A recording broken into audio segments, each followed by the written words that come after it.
Hello, my name is John Boyle. I'm the Chief of the Lower Southampton Fire Department for the last 2.5 years. I've been a member of the department since 2000. I joined the fire service in 1982 and have been active in the fire service for over 43 years now. Grew up here, I stayed here. I'm actually from a larger family myself. I have 9 brothers and 1 sister, and they've kind of scattered out around the different areas, but I've stayed enjoying the fire service and just kind of stayed ever since. We were incorporated back in 1931. It's had a fire at the station here back in 1978, I believe, and then it was rebuilt.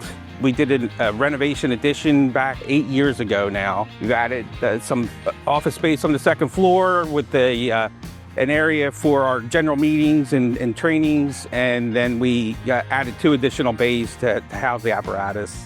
Have a coverage area with a sister station of, I would say, roughly 3.5 square miles.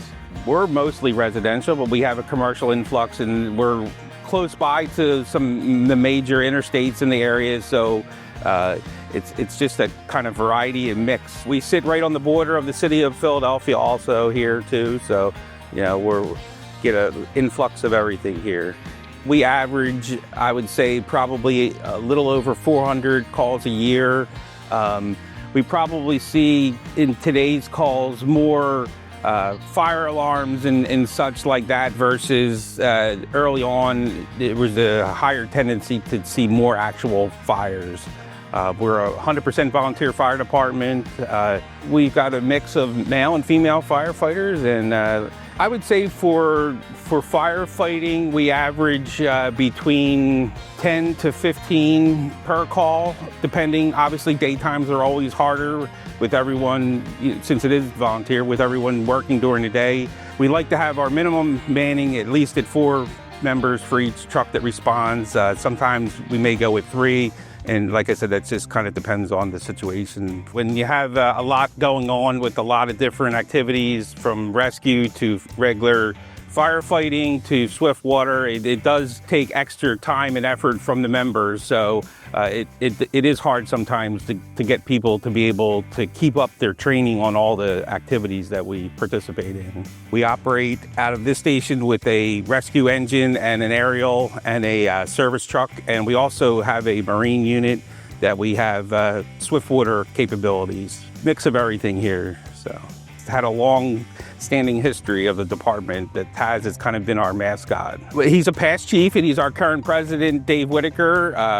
The apparatus from the past, he at one time used to literally draw them himself and paint them on the apparatus, and it's actually something we're trying to keep up with, and keep on all of our apparatus.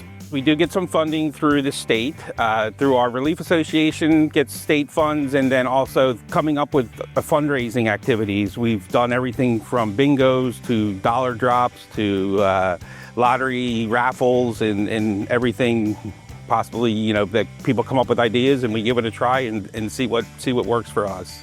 We do a rivalry yearly with our sister station that we call our Turkey Bowl, and we have a trophy that was made by one of our members, and we've done very well in that over the last few years. So, and we still hold that trophy today. So, like what I'm doing, I've always enjoyed doing it. Like helping others and living in the area, you're going to run into different incidents where you could possibly be a family member, a friend, a neighbor, a relative.